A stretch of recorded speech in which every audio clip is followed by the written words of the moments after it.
आज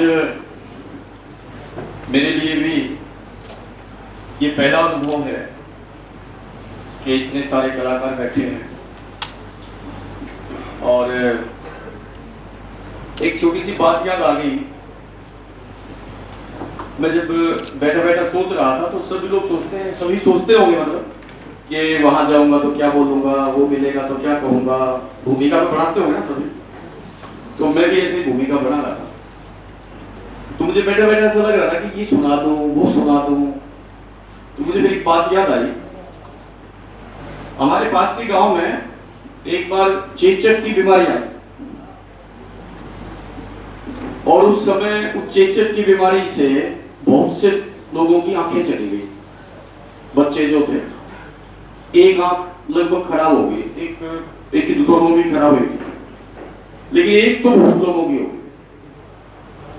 तो जैसे जैसे उस गांव से कोई बारात गई कुछ दिन के बाद, यानी तो बारात गई तो जो जिसकी आंख खराब थी, अब वो हर चौथा पांचवा सातवां ऐसे आंख खराब वाला मिल जाए लाइन में बैठ के बिठा के जमाते थे। पहले तो बिठा के जमाने लगे तो देखा तो बोला भाई उसकी तरफ देखे तो वो भी खाना, सॉरी मैं इस शब्द का प्रयोग कर रहा हूं। दूसरा देखा उसकी भी आंख खराब, वो बोला लड्डू, बोला बोला। तीसरा देखा उसकी भी आंख खराब, चौथा उसकी भी, 5-6 लगातार लाइन में और आंख खराब वाले बैठे। तो जो छठे सातवें के पास गया वो लड्डू डालने वाला, उसने बोला भाई जल्दी जल्दी खा ले, लाइन काड़ी होने लग रही है। तो बोला, तो मुझे ऐसा लगा कि यार मैं जैसे आया तो मुझे भी ऐसा फील हुआ कि जैसे मैं भी मतलब कलाकार जैसा फील करने लगा आपके बीच में आकर के। तो फिर सुपर जी ने भी बहुत अच्छा, हमारे अग्रज हैं, बड़े हैं और बड़े अनुभवी हैं, इनसे हमेशा एक प्रेरणा प्राप्त होती है। जब ये चंडीगढ़ जाते हैं तो बड़ा, और जब ये बात करते हैं या कोई काम भेजते हैं तो इनका बड़प्पन उस काम में भी मिलता है। तो मैं ऐसे मंच पर उपस्थित शंकर जी के श्री चरणों में नमन करता हूँ और उनका आशीर्वाद हमेशा बना रहे और इस प्रकार का एक ऐसा मिलन कराया तो मैं आपका हमेशा आभारी हूँ। भाई नरेंद्र जी जिसने इस पूरे विषय की पटकथा लिखी, तो नरेंद्र जी उपस्थित अनेक यहाँ पर कलाकार, हमारे मंडल अध्यक्षा और समाज का वास्तविक जो आईना है, ऐसा कलाकार वृंद मेरे सामने बैठा है। मैं अपने आप को गौरवान्वित महसूस कर रहा हूं और वास्तव में समाज को दिशा देने का, समाज में जो घटना घटती है उस घटना को हूबहू दिखाना, बल्कि और अच्छे तरीके से वो दिखाने का जो काम आप लोग करते हैं, तो ये वास्तव में एक बहुत बड़ा टास्क होता है आप सभी के सामने कि उस बात को किस तरह से रखना। पूरी कड़े मतलब हल्के लोगों का काम नहीं है। कोई ये समझे कि कलाकारी कोई सामान्य सा काम है, कोई हल्का काम है। जिसके मन में संवेदनाएं होगी, बिना संवेदना के कलाकार हो ही नहीं सकता। जिसके हृदय में उस चीज का एक दर्द जब तक वो महसूस नहीं करता, उसको बिल्कुल साक्षात अंगीकार नहीं करता, तब तक वो उसको व्यक्त ही नहीं कर सकता। तो इसलिए ऐसा एक संवेदनशील हृदयों का बड़ा जनसमूह मेरे सामने बैठा, मैं गारंटी के साथ कह सकता हूं कि आप वास्तव में संवेदनशील हैं और समाज की उन बातों को पकड़ते हैं जो समाज को चाहिए। तो अनेक बार हमने भी, मैंने बताया ना कि मैं भी थोड़ा थोड़ा, आप मेरे ही कॉपी से हो, क्योंकि मुझे भी बड़ा शौक था लिखने का, गाने का, लेकिन मेरी दिशा थोड़ी सी अलग हुई और वहां पर हमने फिर उस दिशा की चीजें लिखनी शुरू करी। और ये जो पत्रकारिता हो, चाहे कलाकारी का क्षेत्र हो, ये वास्तव में समाज को दिशा दे देता है। ये आज पंडित लक्ष्मीचंद को आप हर बात में कोट कर सकते हैं। आप पंडित लक्ष्मीचंद को सुनो, आप उनको पढ़ो और आप उनकी किसी ना किसी विषय पर उनके कही गई बात तुरंत आपको याद आएगी, वो आपको रास्ता दिखा देगी। बोले लक्ष्मी चंद गुरु की वाणी जो दिल में धारेगा टूटता आगे चल जाके जीते मारेगा। यानी मतलब किसी को कोई कष्ट आता है, कोई दुख आता है, कोई आज आर्थिक स्थिति ठीक नहीं है, कोई बात नहीं, तो गुरु ने क्या बताया है, अब फिर वो भी आती है बात। तो इसलिए आप किसी भी कलाकार को जब देखते हैं, कोई व्यक्त करता है शरीर से, कोई बोल के, कोई कलम से, तो कलाकारी और कलाकारी जब यहां पर नंदलाल बोस एक चित्रकार थे और नंदलाल बोस बहुत सुंदर चित्रकारिता करते थे और भारत में उन जैसा कलाकार नहीं था, लेकिन वो विदेशों से, फ्रांस से, वहां की कलाकारी बहुत ज्यादा चित्रकारी उस समय, और नग्न चित्र बनाने का एक परंपरा, महिलाओं के नग्न चित्र बनाना, उनको लगाना, ऐसी एक बात थी क्योंकि दृष्टि तो थी नहीं। तो उनको बहन निवेदिता का मिलना हुआ और उन्होंने दिखाया कि मैं देखिए ऐसी कलाकारी करता हूं, बड़ा खुश होकर दिखाया। वो निवेदिता कहती है कि जिस चित्रकारिता में, जिस कलाकारी में अगर राष्ट्र का भाव नहीं है, राष्ट्र की पीड़ा नहीं है, राष्ट्र का गौरव नहीं है, तो वो चित्रकारिता, वो कलाकारी प्रश्न चिन्ह रखता है उसके ऊपर, उसके ऊपर प्रश्न चिन्ह लगता है। और उसने कहा कि तेरी जो लेखनी है, तो इसमें व्यवहार नहीं, संस्कार नहीं, राष्ट्र का भाव नहीं, प्रेम नहीं, इसलिए तुझे सोचना पड़ेगा और इस पर पुनः विचार कर। और बाद में उस विचार के साथ उस नंदलाल बोस ने एक सीरीज बनाई जो आज भी अगर गूगल पे करोगे तो मिलेगी आपको, नंदलाल बोस चित्रकार की, वो वंदे मातरम सीरीज। और उसमें भारत माँ को किस तरह से बनाया, अंग्रेजों की दास्तां में जकड़ी हुई भारत माँ, पैरों में कील गड़ी हुई भारत माँ, विलखती भारत माँ। और जब उस चित्रों को हम देखते हैं तो रोंगटे खड़े हो जाते हैं और देश के लिए कुछ करने का भाव पैदा होता है। इस प्रकार का कलाकार का भाव, आपकी कलाकारी, आपकी कलाकारी इस देश का दर्शन है, इस राष्ट्र का, इसके संस्कारों का जीता जागता रूप है। आपके द्वारा आपकी छोटी सी एक्ट करते हो ना, जब आप हल्की सी कोई बात करते हो तो दिलों पे छोड़ती है। वो अलग बात है कि कितनों पर छोड़ती है, वो संख्या नहीं मैं बताऊंगा, लेकिन वो जरूर छोड़ती है, वो बिल्कुल छोड़ती है। वो छोटा छोटा टुकड़ों में तो जरूर छोड़ती है। आप ज्यादा सीरियस हो गए, मैं एक छोटी सी और घटना आपको बता रहा हूं। ये भी शादी से जुड़ा प्रसंग आया गुजरती। मैं 14-15 साल के बच्चों की शादियां अक्सर करते थे पहले। तो पहले तो खाने पीने के लिए जाते थे, आज कोई सुनता है? ऊपर जी आप कभी ऐसा कहते हो कि शादी में जी मैंने जा रहा हूं, कहते हो क्या कभी? आप कोई भी नहीं कहता, लेकिन हमने तो सुना भाई कल तुम कन्या तहजीमन जागे, ऐसा होता था ना पहले। आप जीवन हाँ ठीक है, चलिए आप आपको संस्कृति बना के रखनी। मैं भी यही बोलता हूँ, मैं आपके साथ हूँ। मैं हमेशा इनको बोलता हूँ, मैं कितनी जगह जीवन जाना बताओ आज। तो इसलिए ये जब पहले जीवन ही जाते थे, खूब खाते थे, एंजॉय करते थे। आजकल तो बोलते भाई 5-7 साथ में हैं, हाजिरी लगाने जाते हैं। तो आजकल हाजिरी लगाने जाते थे, हम जब छोटे तब जीवने जाते थे, आज भी जीवने जाते हैं, और वो साथ में वो भी जीवने जाती है मेरे। तो शादी होगी, ससुराल चला गया, तो ससुराल जाने के बाद रोटी बहुत खाता था अपने घर पे। 14-15 साल का लड़का था, बहुत ज्यादा खाना खाता था।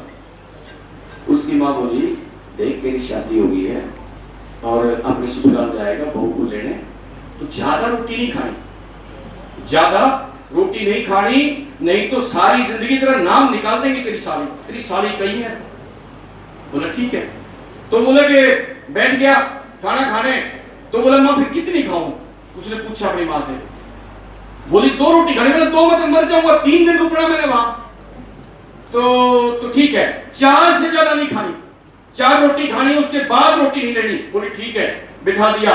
रोटी आई, 1 2 3 4 दिखते ही मां दिखने लगी ना। वो इतने में साली आई, एक और ले ना ना ना। बोली ले एक और ले, कमाल दे तू, दे मैं देखती हूँ। बोले मैं बिल्कुल नहीं खाऊंगा। वो मां दिख रही उसको, मां 14-15 साल का बच्चा तो और ज्यादा आज्ञाकारी होता है। बोला ना बिल्कुल नहीं। इतनी बड़ी साली आई, समझौता कराते हुए बोली जीजा आती ले ले, आती ले ले। ने बोले हाँ आधी आधी कितनी आठ दो। ठीक है, क्योंकि आज्ञा जो पालन थी वो तो एक से टूट रही थी ना, तो इसलिए भाई देखो हम छोटी छोटी घटनाओं को अपनी फिल्मों के द्वारा, मैं आप अगर आप ये कहोगे या हमने कह दूंगे भाई यहाँ तो एक बहुत बड़ा सत्संग होगा, कीर्तन होगा, कोई नहीं आवे, लेकिन यहाँ सत्संग के बीच में ही कोई अलग इस प्रकार की बात आ जाए कोई वो, तो वो अच्छा फील करा देती है।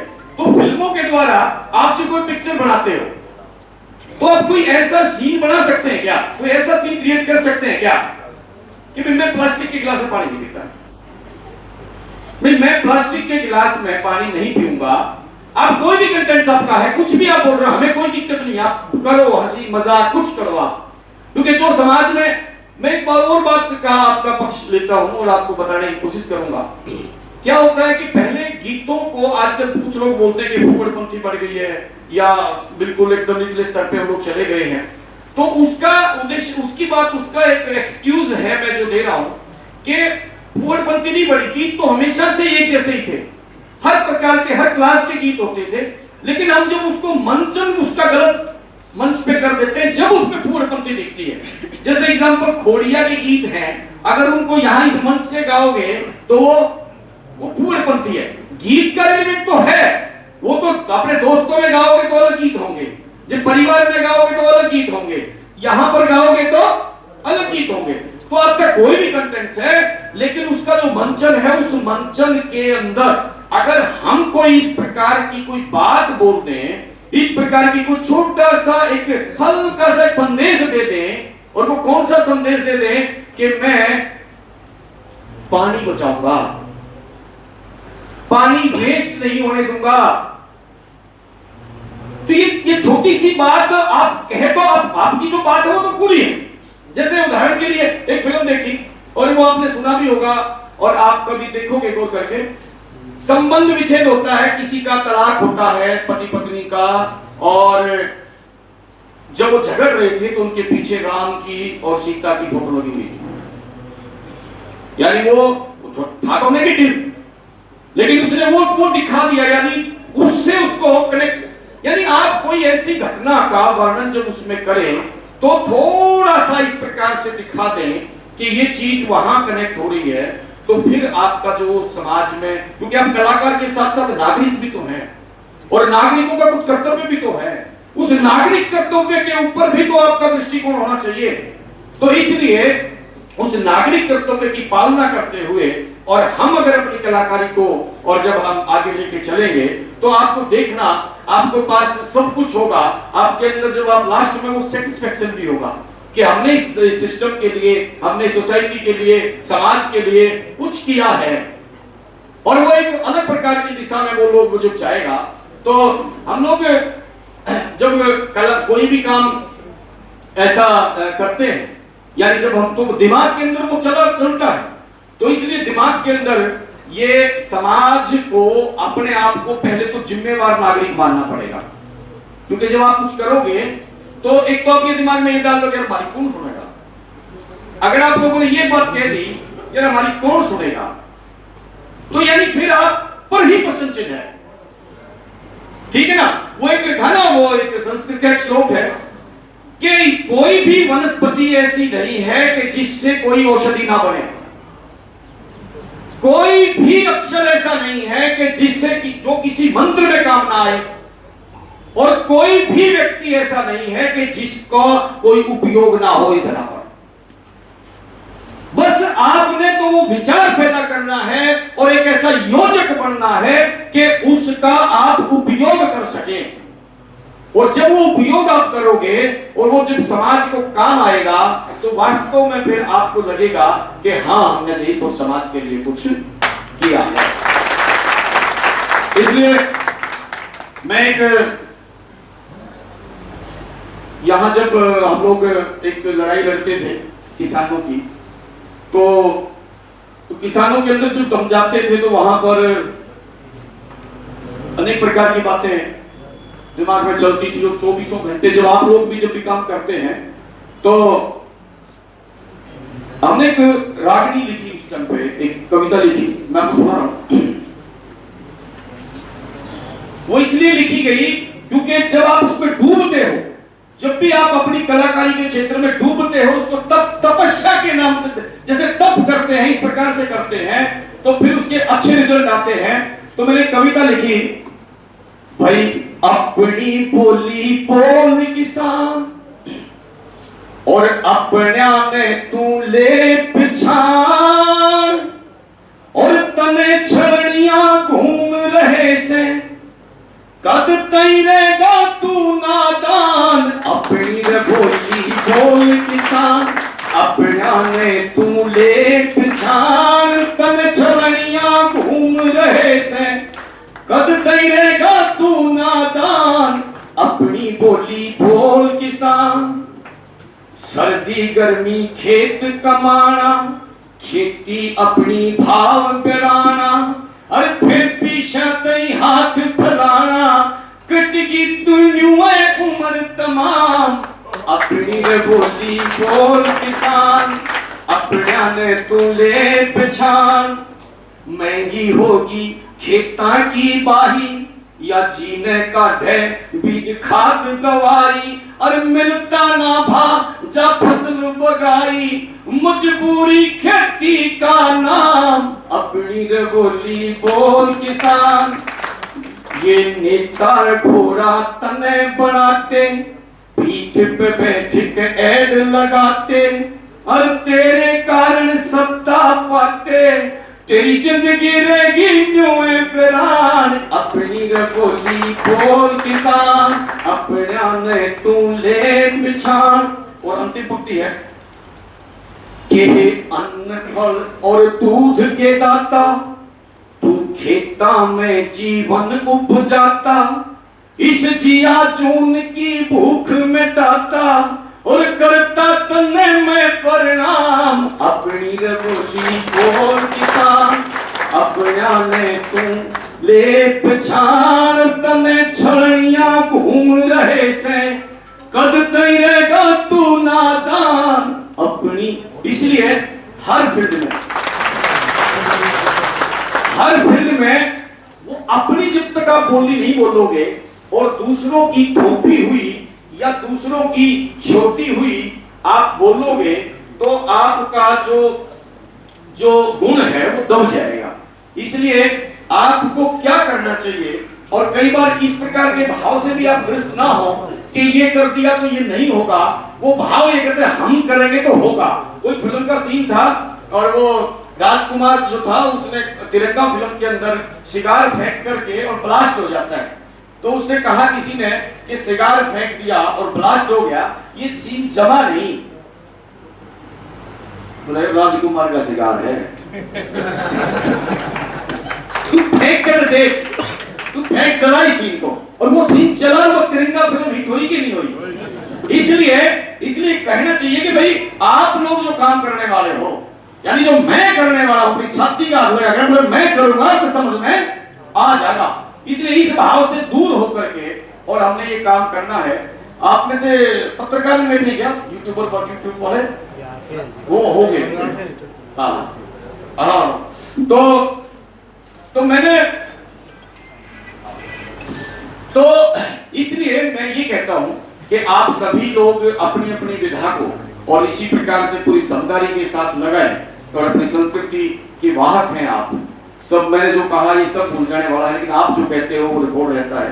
तो इसलिए आप संस्कृति के वाहक हो, और आपको सदियों सदियों तक लोग जानेंगे कि जब कोई जवाहरलाल नेहरू की मौत हुई तो एक किसान आया, वो अक्सर सुनाते हैं ना, एक जवाहरलाल नेहरू की मौत हुई तो बोला कि दादा जवाहरलाल मर गया, बोले के लक्ष्मी मर गया।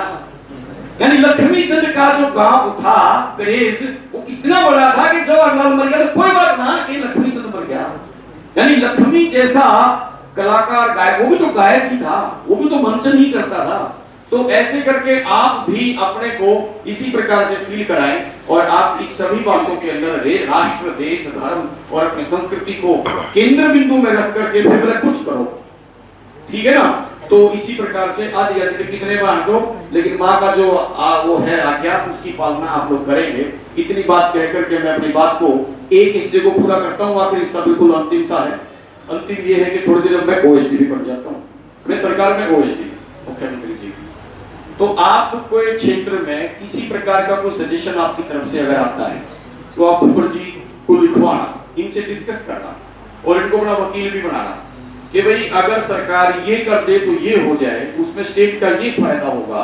और अलग अलग प्रकार के जो सरकार के अभियान चलते हैं, कोई नशा मुक्ति का चलता है, कोई रोजगार का चलता है, योजनाओं के चलते हैं, तो उन संबंध में एक समय समय पर आप लोगों के साथ भी इंटरेक्शन होता रहे। आज मेरा जो यहाँ पर आने का उद्देश्य था और आपने जिस प्रकार का एक सुंदर सा कार्यक्रम आप लोगों के बीच में कराया, ये वास्तव में प्रदेश का एक बहुत बड़ा काम है ये। और एक सामाजिक कार्यकर्ता होने के नाते से धूपर जी ने अपना दायित्व, नरेंद्र जी ने अपना दायित्व ये निभाने का ये जो काम किया है, तो ये सतत मिलना चाहिए। अभी तक तो ऐसा नहीं हुआ था कि कोई सरकार का ओएसडी आएगा या सरकार का कोई पदाधिकारी आकर के आप लोगों से बात करेगा। आप एक प्रॉपर एक अपना बेस बनाना, अपनी छोटी सी टीम गठित करके कुछ ऐसे पॉइंट सरकार को देना जिससे सरकार को आगे लाभ हो और आपका क्षेत्र में आपको भी लाभ हो, सोसाइटी को भी लाभ हो। ऐसा एक आप लोगों से निवेदन है। बाकी अब आपको दिक्कत भी नहीं, चंडीगढ़ कभी आओ तो आपका भाई बैठा है वो चंडीगढ़ में ओएसडी, तो आपको आपके दूर दूर तक पहचान भी हो गई है। तो इस कार्यक्रम में आप लोगों ने आप सभी का, मैं उन सभी का धन्यवादी हूँ। श्री वीरेंद्र कौशिक जी अपना जिला अध्यक्ष मेरे साथ रहे थे पूरा दिन, और पंकज शर्मा जी, पवन शर्मा जी हैं अपने, पवन कौशिक जी, तो ऐसे अनेक साथियों का यहाँ पर करके सभी बंधुओं को मैं पुनः एक बार नमन करता हूँ।